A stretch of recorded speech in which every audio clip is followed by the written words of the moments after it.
It's time to make a live edge hickory bowl.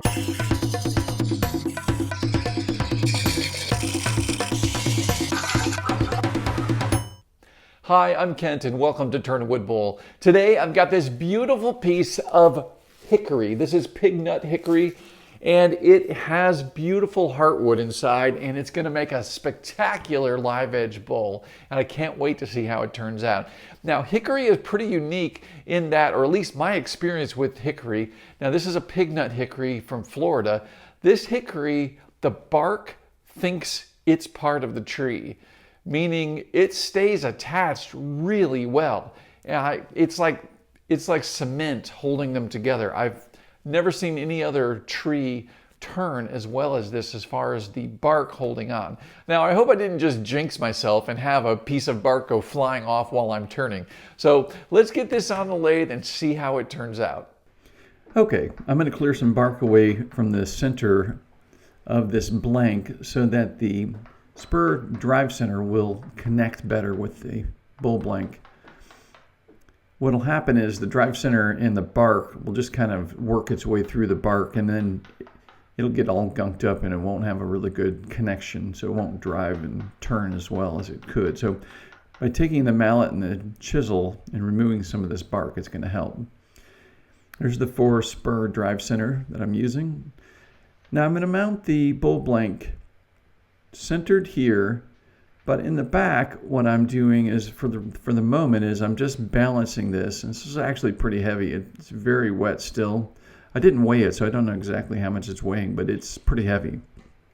Now I'm going to balance the wings, or what will become the wings, and I'm just checking to make sure that the bark position on the high spots of both of those wings is in the same spot, and luckily enough it is, so that's great. So that means I'll go ahead and get this mounted. Now I'm turning this up very slowly until I start feeling vibration. When you have a bowl blank that's this large, you're going to have centrifugal force, and it's basically a large flywheel. So you cannot be turning the lathe on really fast. You want to bring the speed up very slowly until you feel a little bit of vibration from the lathe, and then back off the speed. Okay, so I'm going to start with my 5/8 inch 55-degree bevel swept back bowl gouge. And I'm going to start working the bottom curve of this blank. I like working at an angle like this so I can just clear off material, and it naturally prepares the bottom face of this piece, but it also prepares the side of the bowl at the same time. So instead of making side cuts and bottom cuts, I'm making an angled cut, which is going to mimic the curve of the bowl anyway. I found that this is a very efficient way of turning. I'm getting a lot of kickback here because there's little high spots on the edges of this bowl. So what I'm doing, you can see there with my left hand, I'm putting a lot of pressure down onto the tool rest.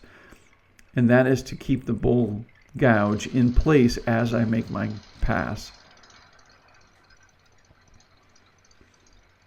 Getting a little vibration here from the lathe and the bowl blank. It's transferring through my stand and into my camera.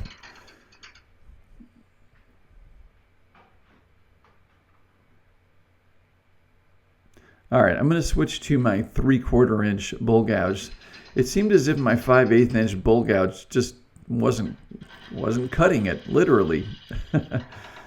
So I've jumped up to my 3/4 inch bowl gouge, which I don't use very often, but this is a large blank and I just want to remove some material. For some reason it's not cutting well either. Something's going on here. Aha! What is that? Well, apparently I missed it, or did I? There's something shiny there. I was hitting a nail. That's why my 5/8 inch bowl gouge stopped working, and the 3/4 inch bowl gouge didn't agree with it either. It looks like there's a staple in there too. Somebody stapled or nailed something to this tree. See the pink area? That is the tree's reaction to that nail.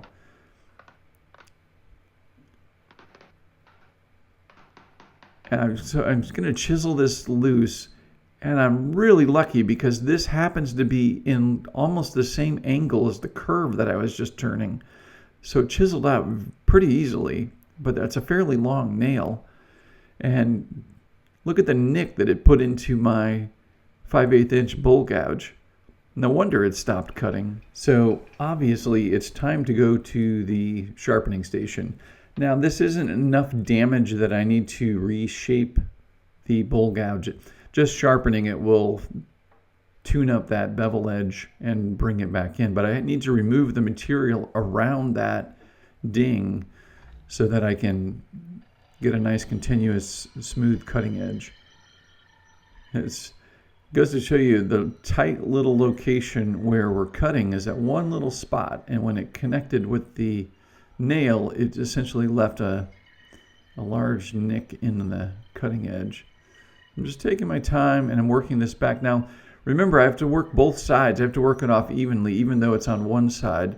So it's kind of a waste of steel of the bowl gouge to have to sharpen both sides, but we really want the bowl gouge to be balanced. There are some turners that have lopsided bowl gouges intentionally because they make certain cuts with one wing and different cuts with the opposite wing. Okay, so let's continue clearing away the exterior of this bowl. That was an interesting surprise.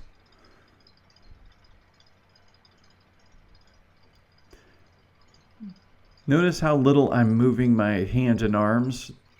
That's very, very important. What I'm doing is I'm just shifting my body weight. I'm relaxing my knees and letting my upper body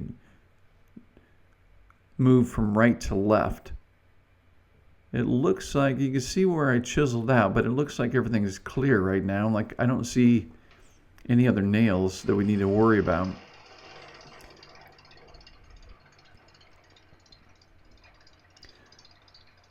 So I'm pressing down hard with the left hand that you see there, and I'm shifting my body weight from right to left for a supported grain cut. If you want to know more about how I'm moving my body when I'm turning, check out this video. You're going to want to see this. It's really important body mechanics while we're turning. It's important to understand all of this. Okay, I'm going to clean up the face or the bottom of the bowl and get it ready to make the cylinder for the tenon and the shoulder.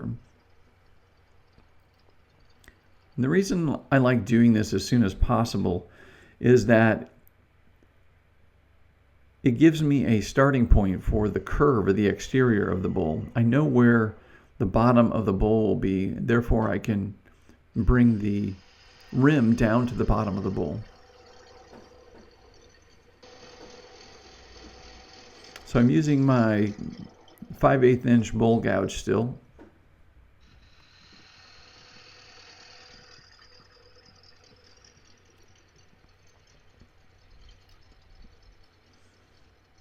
And I'm creating the cylinder that will become the tenon.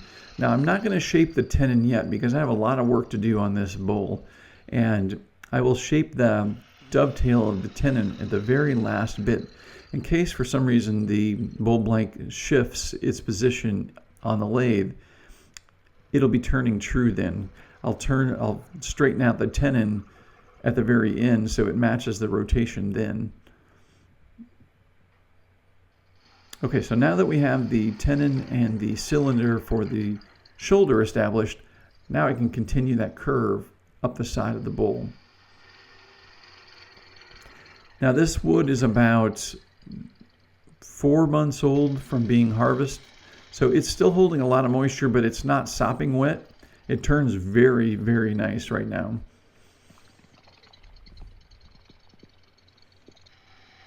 I'm keeping that the bevel of the nose of the bowl gouge pointed in the direction of the cut at all times. I'm at about a 45-degree angle. I'm making pretty big, deep cuts here because I'm just removing material. This is considered roughing cuts at this point. And out on the end, I have the irregular shape, so it's bouncing around. Now, I'm going to do something else to balance this. If you could see there, I have one side of the bark that's starting to appear on the side is higher than the other.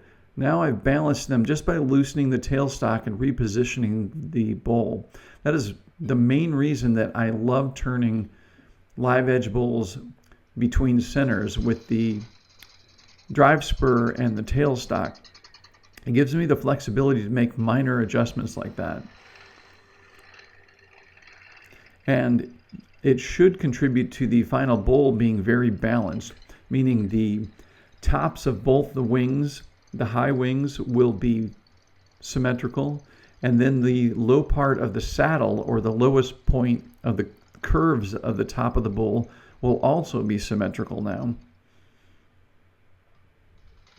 You want to be careful when you make that adjustment for the sides that you don't adjust or reposition the wings at the top. And the way you do that is you make the wings parallel. Both wings are basically, one's right in front of me and one's on the opposite side, and they're parallel with the surface of the lathe. And then you just raise or lower one of the low spots on the side. It's a little confusing. Now I'm going to clean up the side of this, and I'm going to start from the top to the bottom. And this is not a supported grain cut. This is going to be very light cuts. I'm using my 1/2 inch bowl gouge. It's not a supported grain cut, but it's also not dramatic as far as the angle for the end grain. I'm almost 90 degrees to the end grain, so I'm going to still have a clean cut surface, and I'm going to go slow with a very sharp bowl gouge that is going to give me the ability to get in there and make a clean cut. And the reason I'm going against the supported grain, or left to right in this case, is that I don't want to push the bark. I want to push the bark down onto the wood, not up off of the wood. So by going in this direction, the bowl blank itself and the wood underneath the bark is supporting the cut. So there's a less likely chance that the bark's going to go flying off. If I go the other way, where I'm coming up from the bottom and reach the top, I'll essentially be pushing right where the bark is connecting to the bowl, and there's a good chance I'll knock some of that bark off. Now, that being said, pig nut hickory is kind of the exception, or at least a really big exception that I've found to the rule. And this bark is really attached, and it stays attached pretty well in all of my experience with this tree and with several different trees of this species. So I'm getting the top section just the way I want it. Those wings look really, really balanced and clean. Now I need to work the bottom. So I'm using my 1/2 inch and bring it up to that curve. I'm starting at the bottom, and I'm making a really light cut that will take that bottom section down just a bit to match the top. And I'm working on merging these together. Now I'm not going to try to cut in one pass and bring all of this together. Instead, I'm just going to work right up to this and try to get those surfaces really close to one another. And it's looking pretty good, but I'm probably going to need to make one more pass here. Now I also want to start shaping the shoulder of the side of the shoulder and the base of this, so I can start to get a sense of how the bottom of this bowl will appear. I don't want that tight corner that was there, so I'm going to start removing that with a pull cut. And then I'll turn around and make a push cut. I'm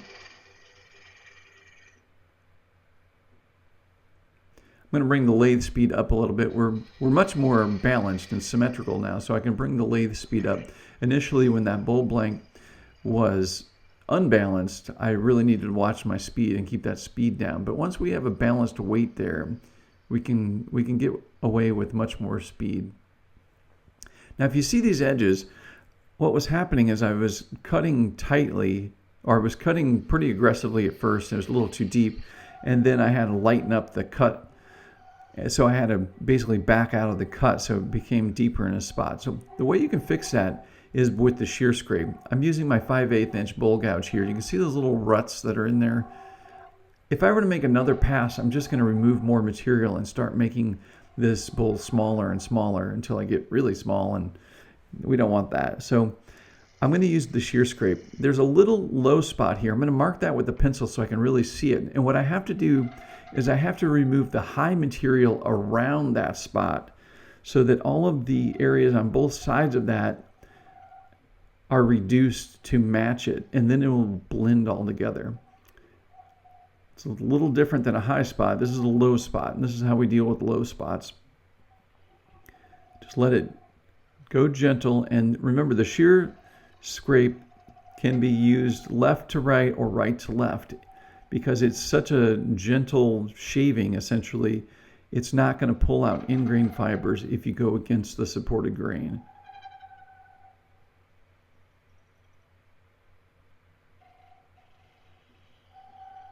It's getting there. That looks pretty good. You can see that we've reduced those sides around the low spot. That's how the shavings should look like from shear scrape. Okay, we still have a little bit going on there, so we'll clean that up just a touch. Just go slow and take your time. Remember, the exterior of the bowl is the bowl, so the better you have this shape, the more successful your bowl will be.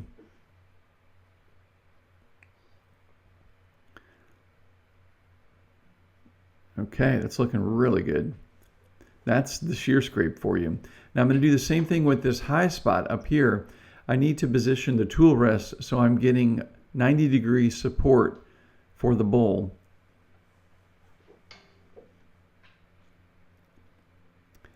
And because it's a high spot, it's very visible, and it'll be pretty easy just to shave that down using the shear scrape.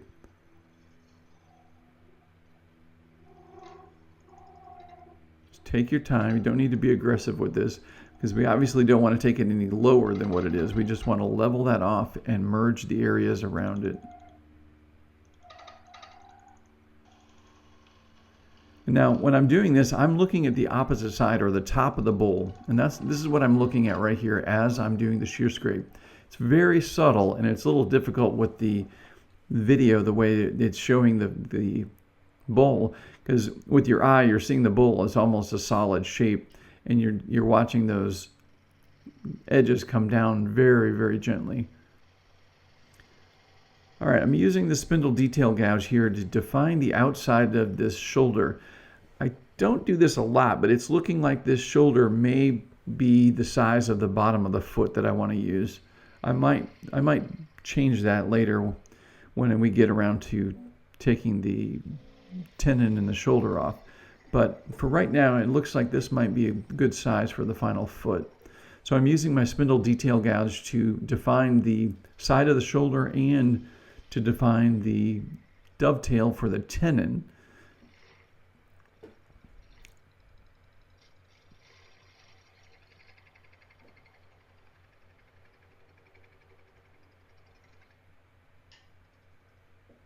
Want to get down into that groove and make sure there's no material in there because we don't want there to be any inconsistencies with the four-jaw chuck. We want it to be able to thoroughly grip all of those areas around inside that cavity. All right, this is looking pretty good. Let's get this off of here and onto the four-jaw chuck. So I'm going to back off the tailstock. I'm going to take the drive center out, and then I'm going to attach my four-jaw chuck.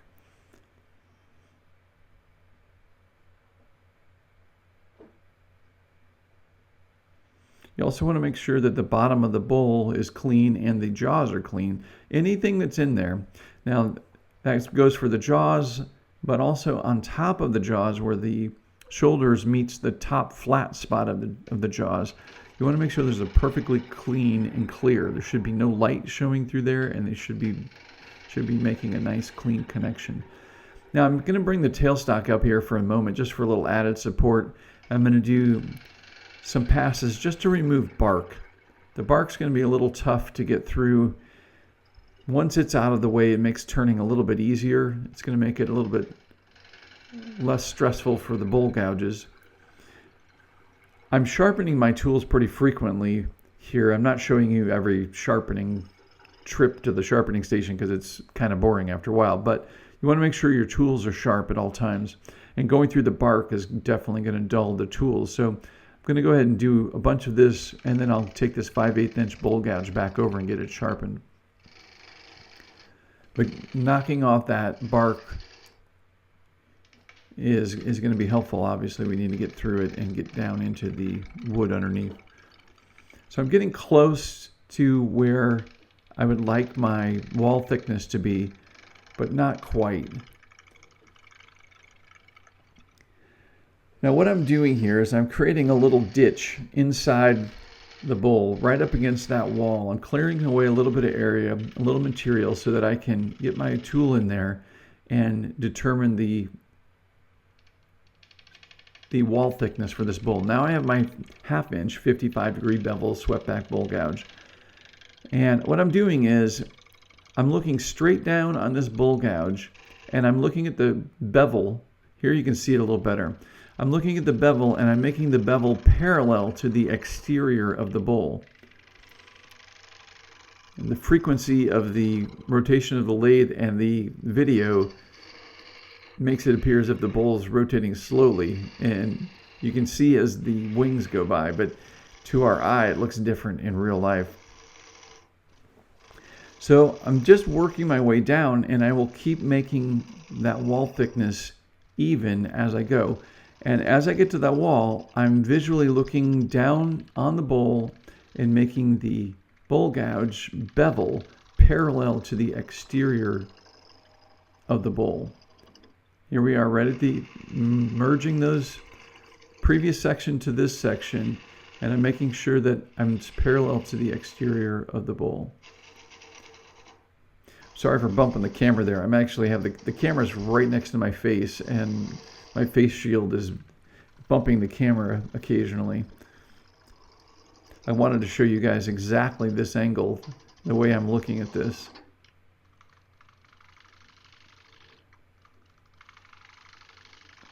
It's kind of neat too that the wings and the negative space around the wings allow us to see the bowl gouge so clearly. Then I'll just remove more material and keep working my way down the inside of that wall.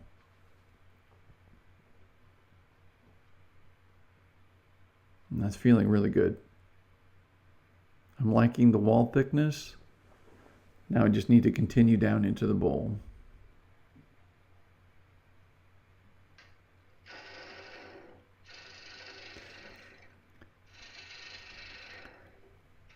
The center of this acts as a support system. The center mass is holding this piece at least to the point where it's attached to the inside sidewalls. Those wings that are up in the air right now don't have quite as much support, but they're much more supported right now than they would be if this bowl were completely hollowed out. So what I'll do is I'll take this center mass and bring it down. Each time that I do a clearing and bring the wall thickness down, or bring the walls down a bit, I will also bring that center mass down.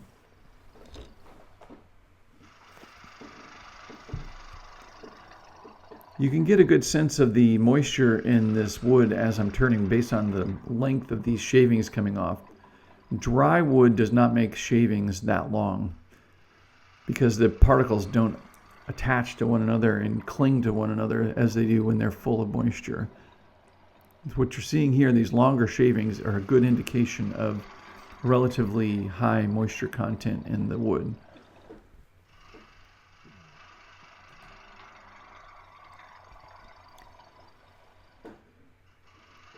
The other thing about this technique that I'm using right now, if you notice, I'm using my left wing of the bowl gouge. And we talked about earlier about sharpening both wings.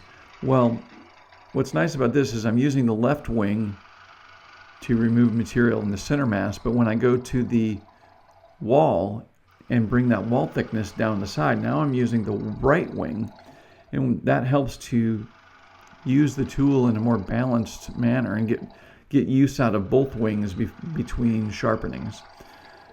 If you're using just one wing, you still have to go sharpen both of those wings when you go back to the sharpening station. It's very mesmerizing doing these concentric rings. I always like doing these. Get some of that heart color coming through. You can see that, and even while it's rotating here.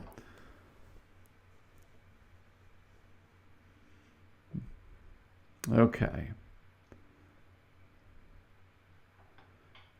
All right, so we've got the wall thickness down a couple inches on the sides. I'm going to bring my curved tool rest in. It's going to help me get a little more support when I reach down in here. Now you can see how I'm using the right side of the bowl gouge with these cuts, bringing it down to the wall thickness. Now, the camera's looking straight into the bowl, but I'm standing upright and I'm looking down on the bowl gouge, just like I showed you that camera angle a little while ago.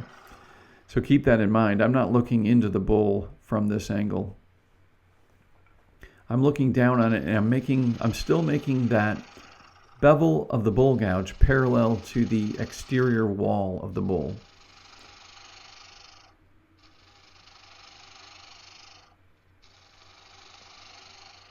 And we want to sneak up on this wall thickness. I can still tell that the wood is thicker in this new area, but I'm getting very close. So I'm going to make really light cuts. I don't want to surpass the thickness. You don't want to go down too thin and then have a thin area, especially down lower, because that's going to weaken the bowl and you're going to have issues.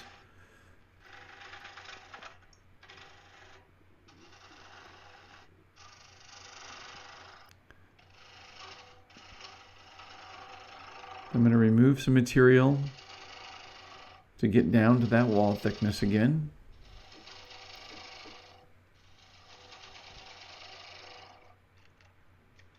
And once I'm close to that wall thickness, I'll back up like you just saw there, and I'll make a really light cut and merge the previous area with the current area. That makes a much more fluid, flowing surface area.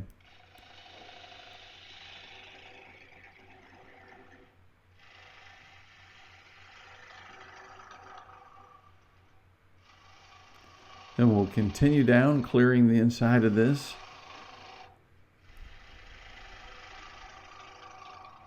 And lowering that center mass like we talked about before. Yeah, I'm not quite sure what it is with the pignut hickory. Maybe there's a biologist or a botanist out there that knows why the bark holds on so well. I am sure there's other hickory species where this is not the case. I know there's a shagbark hickory. I wonder if that bark holds on as well.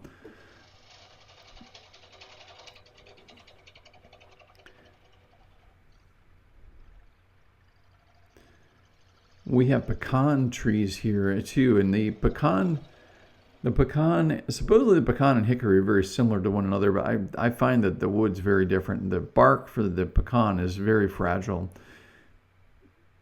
It will hold on at times, but it's kind of temperamental. Okay, I'm backing up a little bit, which is, you want to be careful. I would never go back to the top of those wings at this point because they're definitely flexing.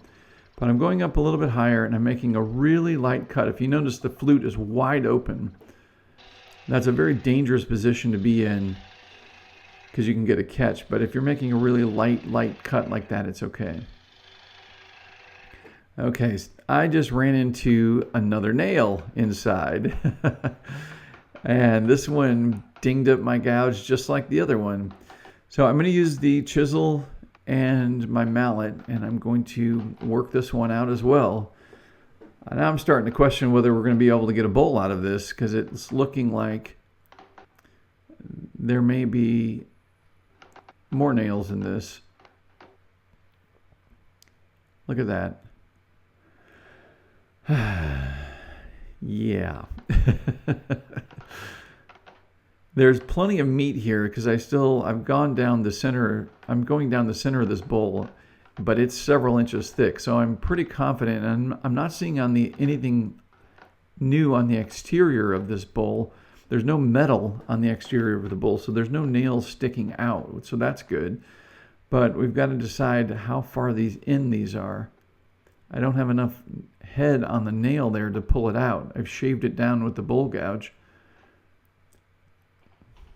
All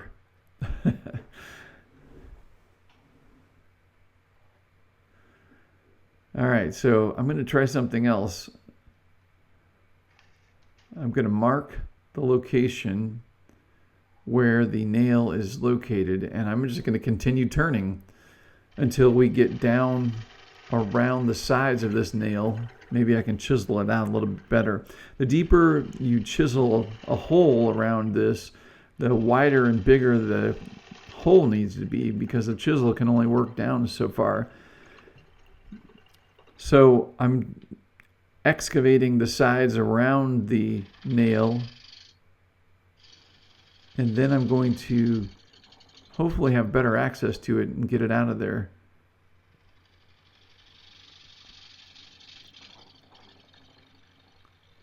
You can do a backwards cut from the center out.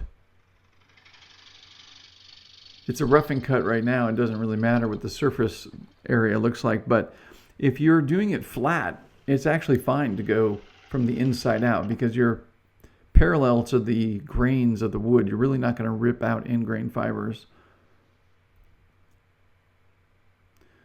Okay, so I've got that pretty much set up, and I'm looking at this video now, and I didn't see this at the time. You're seeing that off to the right of the nail? There's another one right there. I totally was so focused on getting this one nail out, I didn't even see that this next one. Why do people put nails in trees? I'll never understand that. It's kind of, I'm sure it served a purpose of some sort, but it's not serving a purpose right now. So I'll continue to chisel. By the way, this mallet that I'm using, I made it out of Osage orange. Osage orange wood is a very hard wood, and it's perfect for a mallet. Well, I've gotten a lot of the nail exposed. It does not want to release. Up. There we go. Got it. All right, that one's out.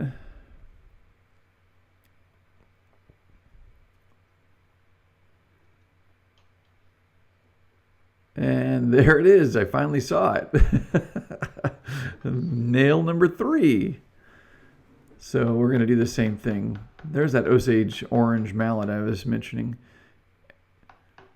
I'm going to keep chiseling. This one's closer to the side, but again, I'm not seeing it on the outside of the bowl, so that's a good sign, I guess. Hopefully they're not going to be into the meat of what will be the walls of the bowl.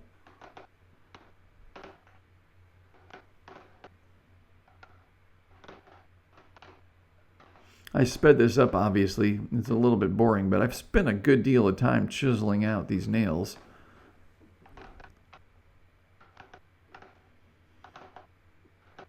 Now I'm watching the exterior of the bowl as I'm doing this, just as I would if I were turning. I obviously don't want to drive the chisel right through the side of the bowl. I'm trying to keep it in line with the curve of the bowl so I'm not getting into the wall. I think we're going to do a little more turning, excavating. So I'm going to turn this chunk in the middle away because that nail was removed. And then we'll sneak up on this other nail and see what we can do. I've been asked this question by many readers, and I've removed my share of nails over time. I just haven't had a chance to do a video of it until today. So I guess it's a 2-for-1 here. We get a nice live edge bowl video, and we have a nail removal bowl video as well.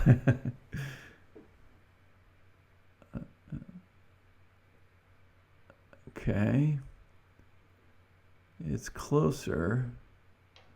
There's still quite a bit of material around it, so I'm going to keep turning.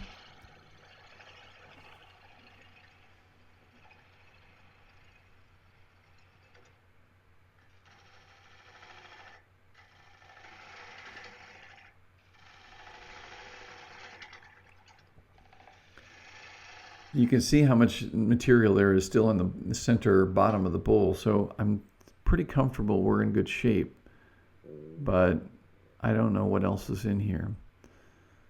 I'm going to chisel a little bit more.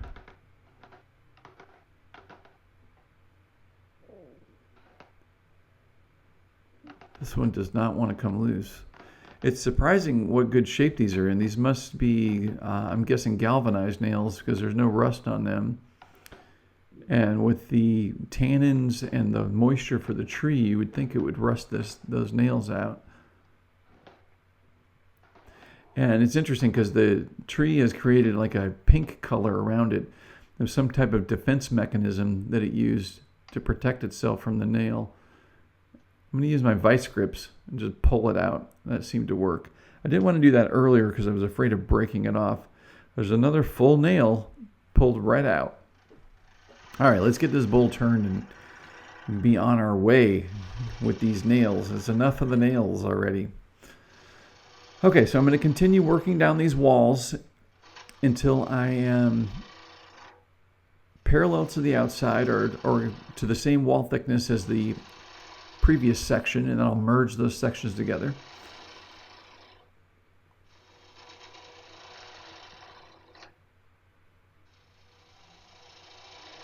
So I'm going to make really light cuts here. You notice I have the bowl gouge turned to the right in the direction of the cut at about 40-45 degree angle. Still a little high there, and there's kind of there's a spot where it's noticeable. You can use your pencil to mark right where you want to start a cut. So once the bowl's turning, it can be a little bit difficult.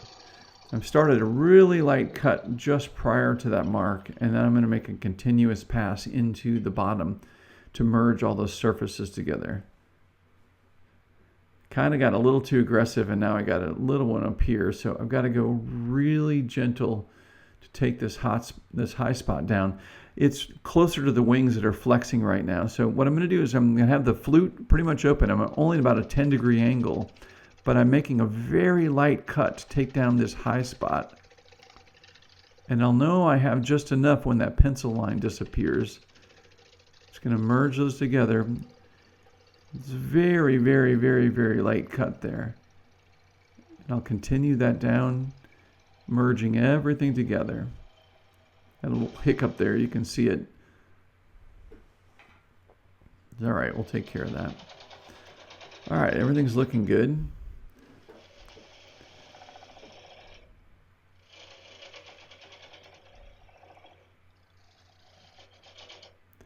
Just going to keep working that section down. And I'm going to change out this tool rest from my curved tool rest to my angled tool rest. The L angle tool rest allows me to get a little bit deeper. I just need a little extra support for the tool. This is another interesting aspect with the 55-degree bevel swept back bowl gouge, is that I could reach down into that bowl. I just need a little added support from the tool rest. That angle allows me to not hit those wings when I'm down there turning. Watch closely. Here it comes. I got a little kickback there. Do you see that? I got a catch and a kickback, which there should have never been one there, but guess what caused it? You got it. Another nail. I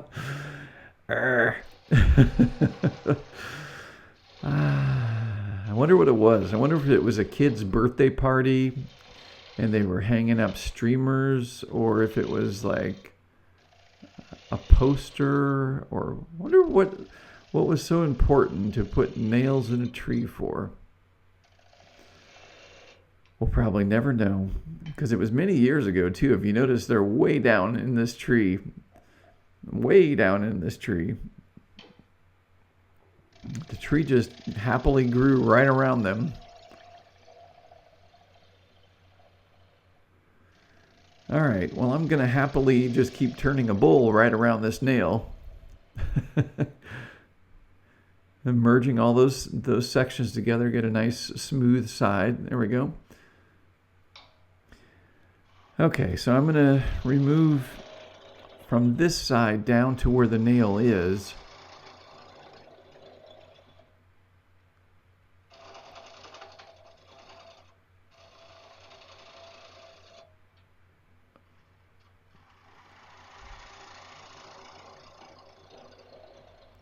I'm not quite sure what I'm dealing with here, and I'm really hoping this is not a long nail. It's going down into the shoulder and tenon, and I'm going to have to deal with it when I'm doing the foot. I hope that's not the case.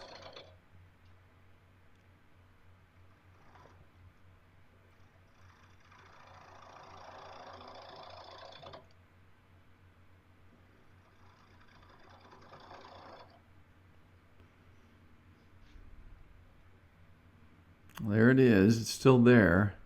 I've cleaned away a bunch of material. I think I can get a little more around the sides of it and clear it out. I'm not hitting anything in the middle here yet. That's good. It's one thing to make all your, have to be concerned with making all your cuts right and getting the surface right, but it's a whole other twist to the game when you put nails in here. And now I'm thinking about, am I going to hit another nail? All right, I think I can chisel that out. Let's just see what we can do from the sides. Don't want to get too aggressive. And oh, there it is. What is that? Was that a tack? It was very short. It wasn't a full nail. So now I don't know if there's more of the nail to come. I think that might have been a tack. Huh. All right. Don't feel like I'm hitting anything yet. So the lesson from this is that if you're turning and your bowl gouge is relatively sharp and it's cutting, or it has been cutting fine, and all of a sudden it just goes dull, there's a good chance you might have hit a nail. It didn't actually make a really loud sound, and that first one didn't catch. I just kind of sheared the head of the nail, but it was enough to put a ding into the exact cutting point of the bowl gouge that it stopped cutting. It just went dull, like instantly.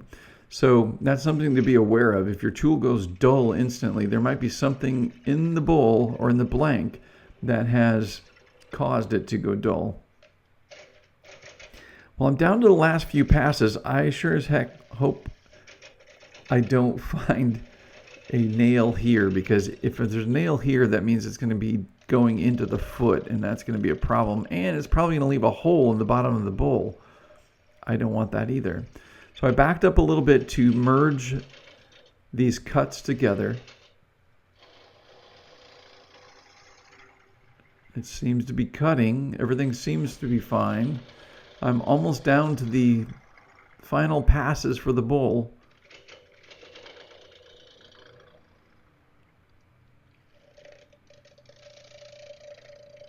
Backing up again a little bit just to merge the cut.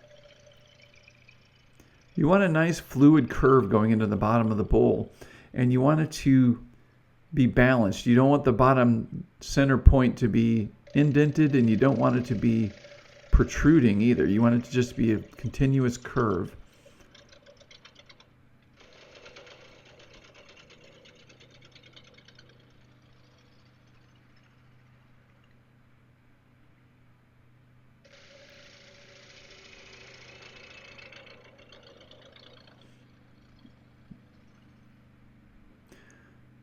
You also want to make sure your tool is really sharp for these last passes, because you want those to be as clean as possible. If you sharpen on your last pass or last couple passes, you're going to have a lot less sanding to do.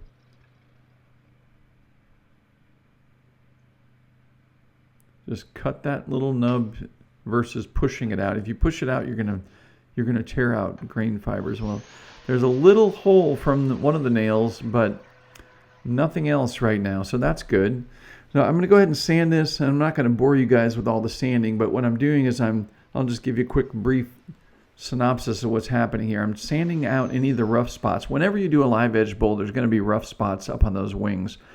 I'm hand sanding those first. I will put the lathe on and sand the lower portion of the exterior of the bowl.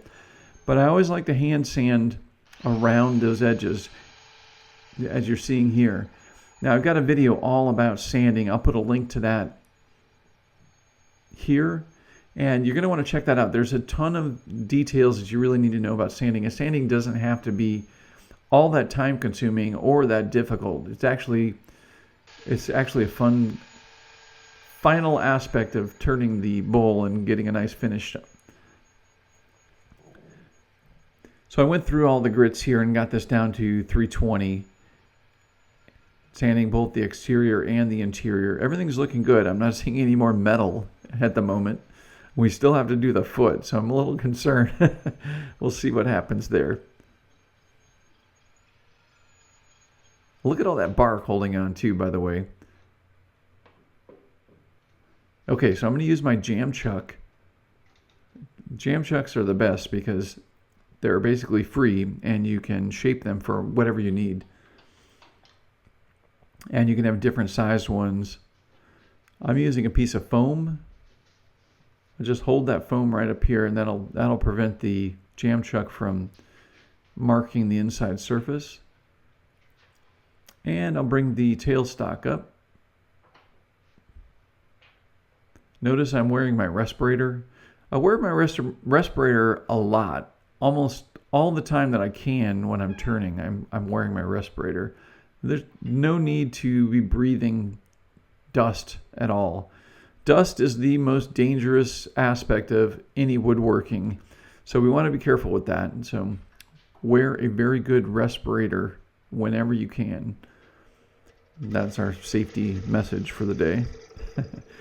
Okay, so I'm going to take the tenon off, and I'm going to work the foot of this bowl. I am going to use the shoulder as the foot. Now there is moisture in this, and aesthetically, two reasons why I would do this. I always like hollowing out my feet. I would never leave a big mass like that at the bottom of the bowl. It's going to make the bowl heavy, and it just doesn't feel right. It needs to have a good balance to it. So I'm going down now and scooping out. Ideally, I will turn this down so that the inside of the foot is at the same level as the outside of the bowl. In other words, if you were to take this ring or this foot right off of the bowl, you would see a continuous curve for the exterior of the bowl. That is the ultimate goal. Now I'm using a reversed scraping cut here with the lower wing. You want to be really careful not to overload the bowl gouge here because you can get a catch. I've also got the bowl gouge pretty open here, which is, you can do it, but you need to be careful that you're not getting too aggressive with the cut. You want to make very light cuts. So you can see I'm trying to mimic the curve of the bowl and continue that through the foot.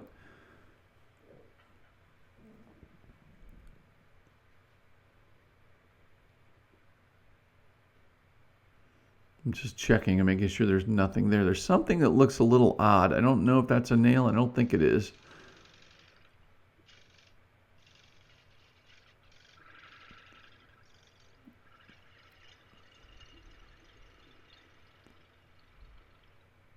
At this point, you do not want to tighten the tailstock.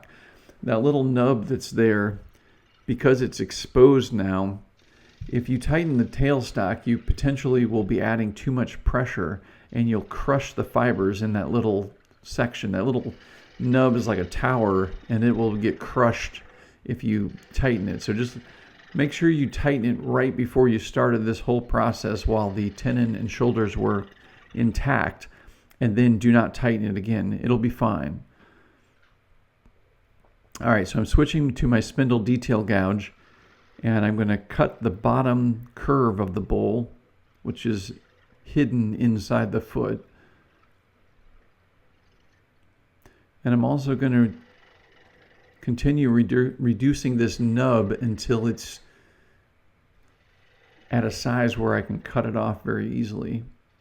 If you're not comfortable doing this, you can stop here and simply cut that little tenon nub off or sand it away.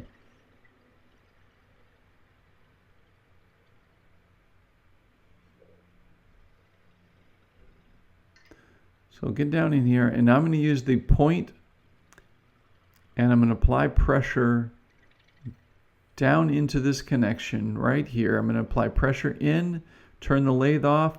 Sometimes it'll separate right there. You can turn the bowl by hand while applying pressure in, and it will sever that little nub. There we go. So there was no nail in the bottom. We did it. We made a bowl that had 4 nails in it.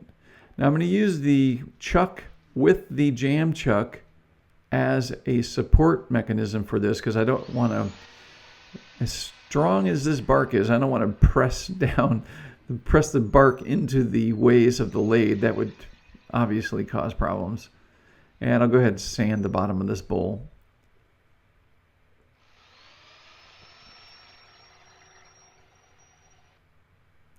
All right, now because I have a live edge on this, I'm not going to apply the original tried and true, which has the beeswax. That can get a little gunky. Instead, I'm using their Danish oil, which their Danish oil is pure linseed oil, or pure boiled linseed oil rather. And I like to work that into the bark as well as the wood. And the reason why I wouldn't use the original, because it has the wax in it, or the beeswax in it. It's a little thicker, and if you don't get it out of the bark really well, it can gum up. Any thick areas will gum up. The linseed oil soaks in really nice, and it can be wiped off really well. The application process for this is to apply a thin coat. If you can see the finish on the wood, you have enough on it. So you don't want a ton of it on here. Now there's times when I will pull out my little applicator cloth and it'll have a little extra on it, and you'll see some thick areas in that. But I do not leave those for long, and we also do not leave this on the surface for any length of time beyond 10 to 15 minutes. So I'll let this soak in for about 10 to 15 minutes, and then I'll take a clean cloth and wipe the whole thing down and pay extra attention looking for any kind of thick spots, because you do not want this oil to be on the surface thick. If it's on the surface thick and it cures, it'll get gummy and it won't be good. You want a nice thin coat so it soaks in and cures and it just blends in with the wood, and that's what its intention is. Look at that heartwood contrasting the sapwood of this bowl. Wow. Look at that. Wow. Well, this bowl was a lot of work, but I'll tell you what, it was well worth it. Look at that.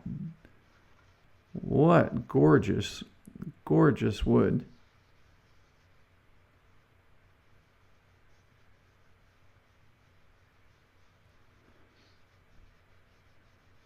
It's always fun to see the oil bring out all the colors and the detail and the contrast. You can see that nail hole, it stained around it. It was dark there too. There was some of that pink area, not much, but you see right there too, there's a little bit of right there, you can see it just highlighted those 2 little check marks from the chisel. Got a little too deep on that, but I think it adds a little to the story. Look at that. Wow. Look at that edge. Look at how tight that is to the wood. There's no gap there. Most other trees turn like this, you'll start seeing the bark making gaps already. Look at that. Oh my goodness. And there's our nail hole, their little marks. Look at the color and the texture. I love this bowl. A lot of work, but it was well worth it.